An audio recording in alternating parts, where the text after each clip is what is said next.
বিলে চারো পেতে ঝুড়ো মাছ মেরে নিয়ে আসছে। আর এই ঝুড়ো মাছ আমি আলু আর পেঁয়াজ দিয়ে হাতে মাখিয়ে চচ্চড়ি করে, এরকম হাতে মাখিয়ে ঝুড়ো মাছ রান্না করলে অনেক মজা লাগে খেতে। সো হ্যালো এভরিওয়ান, আসসালামু আলাইকুম। কি অবস্থা, কেমন আছেন সবাই? আশা করি আল্লাহর রহমতে সকলেই ভালো আছে। আলহামদুলিল্লাহ, আমরাও ভালো আছি। এই তো আমার শাশুড়ি আম্মু সবকিছু কেটে গুছিয়ে দিয়েছে। এখন আমি ঝুড়ো মাছগুলো ফ্রিজে ছিল, ঝুড়ো মাছগুলো এখন আমি ভালো করে ডলে ধুয়ে নিচ্ছি। এরকম মাটির মাছ ধোয়া একটা মালসা সবার বাড়ি থাকে, সুন্দর করে ডলে ধুয়ে নেবেন, তাহলে মাছগুলো অনেক পরিষ্কার হয়ে যাবে। এদিকে আমি চাল ধুয়ে দিয়েছি, এক পাশে আমি ভাত বসাই দেবো, এক পাশে আমি চচ্চড়ি রান্না করব।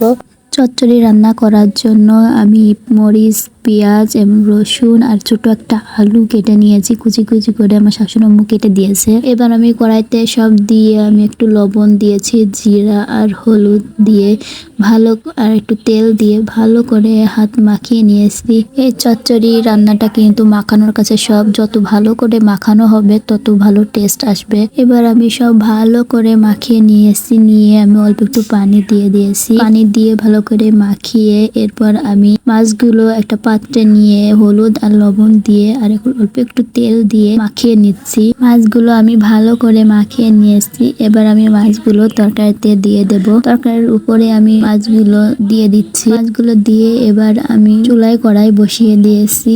এবার আমি এক পাশে ভাত দিয়েছি, আবার এক পাশে ঝুড়ো মাছ চচ্চড়ি দিয়েছি, দিয়ে এই তো রান্না করে নিচ্ছি। এবার আমি ঢাকনা দিয়ে তরকারিটা ঢেকে দিচ্ছি।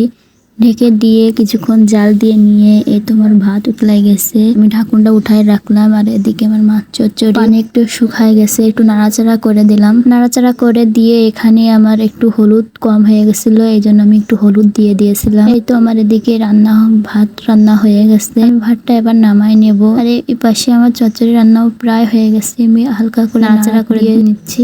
এভাবে পেঁয়াজ বেশি করে দিয়ে ঝুড়ো মাছ চচ্চড়ি করলে কিন্তু অনেক মজা লাগে খেতে। এই ঝুড়ো মাছ চচ্চড়িতে আমি একটু পানি রাখবো না, শুধু তেলের ঝোলটুক থাকবে। এই তো কিছুক্ষণ এভাবে জাল দিয়ে নিয়ে এসে এই তো আমার ঝুড়ো মাছ চচ্চড়ি একদম হয়ে গেছে। আর আমি ঝুড়ো মাছ চচ্চড়ি নামিয়ে নিচ্ছি একটা বাটিতে।